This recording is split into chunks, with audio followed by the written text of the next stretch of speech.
Tu as lu 254 déportés rien que la semaine dernière.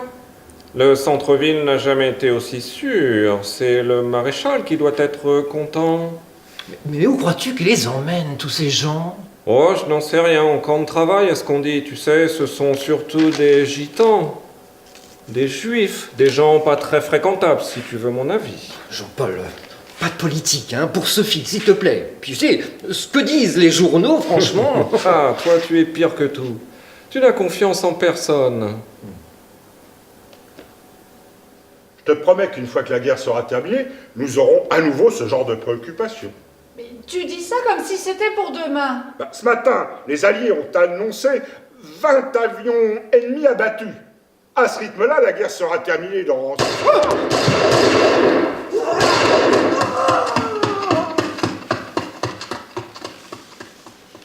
Mais ne te mets pas à la fenêtre, on ne sait jamais.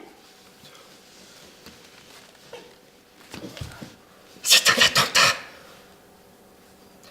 Il y a 2 Allemands allongés au milieu de la rue, abattus. Pourquoi est-ce que tu parles comme ça? Ça va, c'est un réflexe.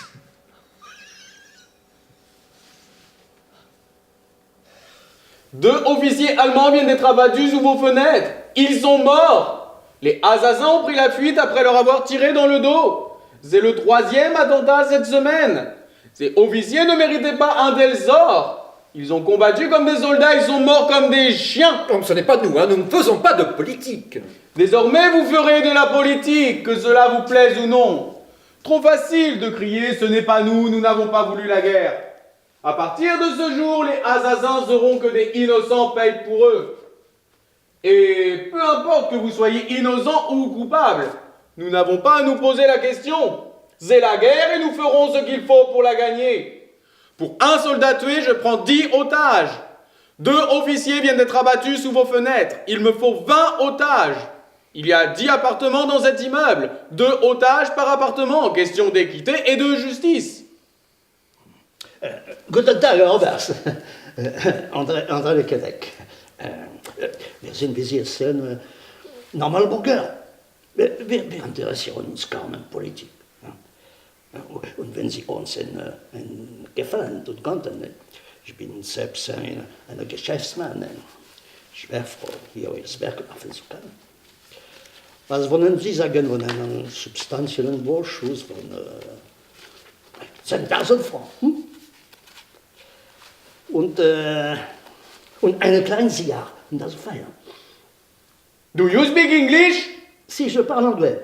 Oui, vous avez une petite pointe d'accent très british dans votre allemand si original. C'est possible, oui.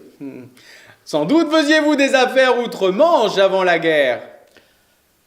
Avant la guerre, sans doute, oui. Alors si j'étais un officier anglais, vous me parlerez anglais. Je ne sais pas cela. Nous fêtons l'anniversaire de ma femme, Sophie, Madame Bélizier. C'est votre anniversaire. Oui.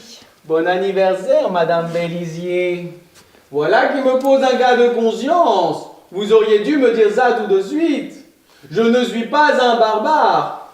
Monsieur Bélizier et moi-même avons toujours entretenu des rapports très courtois et je m'en voudrais de venir gâcher votre petite fête. Nous devrions trouver un terrain d'entente. Je sais, je vais vous laisser finir votre petite fête. Et je viendrai récupérer mes otages qu'au dessert. Ça me paraît plus gentil pour un anniversaire. Qu'en dites-vous? Mieux, je vous laisse choisir les otages qui m'accompagneront. Mais quel crime avons-nous commis? Pour condamner quelqu'un, il faut qu'il ait commis un crime. Hein? Intéressant, mais cela n'est pas nécessaire et vous en avez la preuve. Et ne vous plaignez pas, vous avez l'embarras du choix. Certains de vos voisins n'ont pas eu cette chance. Je vous laisse 2 heures, ça me paraît largement suffisant.